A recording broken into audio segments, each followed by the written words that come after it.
Agosto de 1990. Uma câmera de televisão está transmitindo ao vivo para o mundo inteiro, e o que ela está mostrando é impossível de acreditar. Uma sala de estar simples em Bagdá. Sofás, uma mesa de centro, cortinas ao fundo. Parece uma visita familiar comum. Mas o homem de terno cinza sentado no centro dessa sala é Saddam Hussein, o ditador mais temido do Oriente Médio. E o menino de shorts azuis que ele chama para se aproximar se chama Stuart, tem 5 anos, é britânico, e está completamente congelado de medo. Saddam puxa para mais perto, passa a mão no cabelo do menino e olha diretamente para as câmeras enquanto o intérprete bem vestido ao lado traduz suas palavras. Você está tomando seu leite, Stuart? Com flocos de milho também? Are you getting your milk, Stuart?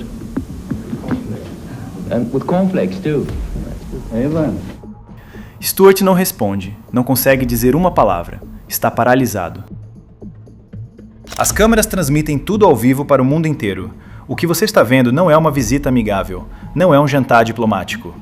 Stuart e sua família são reféns de Saddam Hussein, e essa encenação toda, a sala de estar aconchegante, os sorrisos forçados, a criança no colo do ditador, é uma operação de propaganda calculada para tentar convencer o mundo de que Saddam é um homem razoável. Não funcionou. Para entender como famílias britânicas foram parar em uma sala de estar com Saddam Hussein em agosto de 1990, você precisa entender o que havia acontecido nos anos anteriores. Em setembro de 1980, Saddam Hussein ordenou a invasão do Irã. Ele acreditava que seria uma vitória rápida, que o Irã, ainda em meio ao caos da Revolução Islâmica de 1979, cederia em semanas. Estava completamente errado. A guerra Irã-Iraque durou 8 anos. 8 anos de trincheiras, ataques com armas químicas, batalhas sangrentas e perdas imensas dos dois lados. Quando finalmente terminou em 1988, o resultado para o Iraque foi devastador. Centenas de milhares de soldados mortos, cidades destruídas e uma dívida colossal acumulada para financiar a máquina de guerra. Para manter o exército funcionando durante 8 anos de conflito, Saddam havia pedido dinheiro emprestado dos países vizinhos. Kuwait havia emprestado bilhões de dólares ao Iraque durante a guerra. Com a guerra terminada, os credores queriam de volta o que era seu. Mas o Iraque estava quebrado. A economia havia colapsado. O petróleo, que deveria ser a salvação do país, estava gerando receita insuficiente. E Saddam Hussein, acostumado ao poder absoluto e ao luxo, não tinha a menor intenção de fazer os sacrifícios necessários para reconstruir o país da forma correta. Ele precisava de uma solução rápida, e achou uma. Kuwait era um país pequeno, muito menor do que o Iraque, com um exército minúsculo comparado às forças iraquianas que Saddam havia construído ao longo de décadas, o 4º maior exército do mundo naquele momento. E Kuwait tinha petróleo, muito petróleo. Na cabeça de Saddam, a lógica era simples. Se ele invadisse o Kuwait, eliminaria de uma vez a dívida que devia ao país. E, ao mesmo tempo, ganharia controle sobre as enormes reservas de petróleo kuwaitianas, resolvendo o problema financeiro do Iraque de forma definitiva.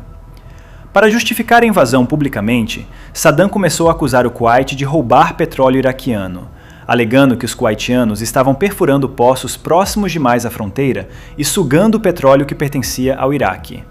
Uma acusação conveniente, fabricada para dar aparência de legitimidade ao que era apenas uma invasão motivada por ganância e desespero. Na madrugada de 2 de agosto de 1990, tanques iraquianos cruzaram a fronteira do Kuwait. A invasão foi rápida e brutal. O pequeno exército kuwaitiano foi completamente sobrecarregado em questão de horas. Pelo fim do dia, as forças de Saddam controlavam todo o país. Da noite para o dia, Saddam Hussein passou de ser um grande fornecedor de petróleo para controlar 20% de todo o fornecimento global de petróleo do mundo. A reação internacional foi imediata e unânime. Líderes de todo o mundo condenaram o ataque. Até a União Soviética, que havia sido aliado do Iraque por décadas, expressou desaprovação. O Conselho de Segurança da ONU aprovou sanções econômicas contra o Iraque em questão de dias. E então havia a questão do que Saddam faria a seguir. Se ele decidisse avançar para a Arábia Saudita, que ficava logo abaixo do Kuwait, controlaria quase metade de todo o petróleo do planeta. Isso era algo que o mundo simplesmente não podia permitir. Os Estados Unidos começaram a agir. Com a invasão do Kuwait, milhares de cidadãos ocidentais que viviam e trabalhavam no país, de repente se viram presos em território iraquiano. Havia britânicos, americanos, europeus, Trabalhadores de empresas de petróleo, engenheiros, professores, famílias inteiras que haviam construído suas vidas no Kuwait e no Iraque. Da noite para o dia, Saddam ordenou que essas pessoas fossem impedidas de sair. E foi nesse contexto que Saddam teve a ideia da propaganda televisiva. Se o mundo via seus reféns como vítimas inocentes de um ditador cruel, talvez uma imagem diferente pudesse mudar essa percepção. Uma imagem de Saddam como um homem gentil, paternal, razoável, alguém com quem era possível negociar. E foi assim que Stuart, um menino britânico de 5 anos, se encontrou em uma sala de estar em Bagdá com um dos homens mais perigosos do mundo. As câmeras foram posicionadas. O intérprete foi instruído. A sala de estar foi decorada para parecer aconchegante e normal. E então Saddam Hussein sentou-se no centro da cena, de terno cinza impecável, sorrindo para as câmeras, enquanto famílias britânicas que haviam sido sequestradas eram trazidas para a sala. Stuart, 5 anos, shorts azuis, completamente atordoado com o que estava acontecendo, foi chamado por Saddam para se aproximar. O ditador o puxou para mais perto de si, passou a mão no cabelo do menino e olhou diretamente para as câmeras enquanto o intérprete traduzia suas palavras em inglês para o mundo inteiro. Você está tomando seu leite, Stuart? Com flocos de milho também? Stuart não disse nada.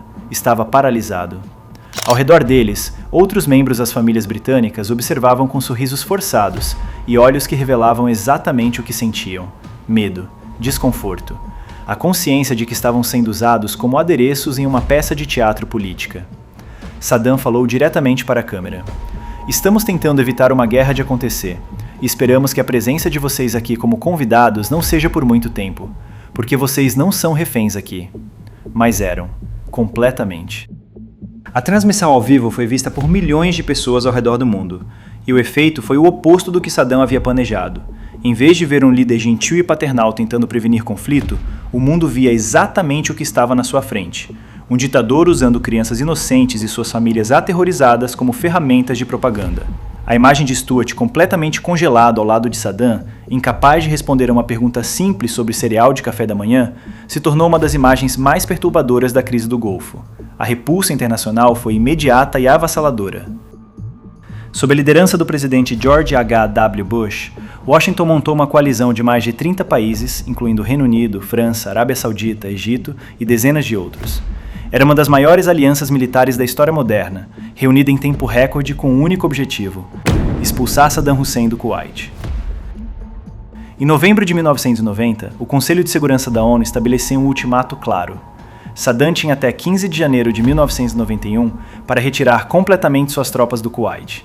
Se não o fizesse, a coalizão usaria todos os meios necessários para libertá-lo. Saddam recusou. Estava convicto de que os americanos não teriam estômago para uma guerra real, que as baixas seriam altas demais, que a coalizão se fragmentaria, que o apoio popular nos países ocidentais colapsaria assim que os primeiros soldados começassem a morrer. Foi um erro de cálculo catastrófico. Na madrugada de 17 de janeiro de 1991, 2 dias após o prazo estabelecido pela ONU, os americanos cumpriram sua palavra. Mísseis e bombas começaram a cair sobre o Kuwait e o Iraque. Foi o início da Operação Tempestade no Deserto, uma das campanhas de bombardeio aéreo mais intensas já conduzidas na história militar. Em 24 de fevereiro de 1991, a ofensiva terrestre começou, e em apenas 4 dias, 100 horas de combate terrestre, o que restava do exército iraquiano no Kuwait havia colapsado completamente. Saddam Hussein, que havia prometido a mãe de todas as batalhas, havia sofrido uma das derrotas militares mais humilhantes da história moderna. A imagem de Stuart, 5 anos, shorts azuis, incapaz de responder a uma pergunta sobre cereal de café da manhã porque estava paralisado de medo ao lado de um ditador, se tornou o símbolo de tudo que havia de errado com Saddam Hussein. E 42 dias depois que os mísseis começaram a cair, Kuwait estava livre. O exército iraquiano estava destruído. E Saddam Hussein havia aprendido, da forma mais brutal possível, o que acontece quando você subestima os Estados Unidos e seus aliados. Se você chegou até aqui, deixe nos comentários o que você achou dessa história. Até o próximo.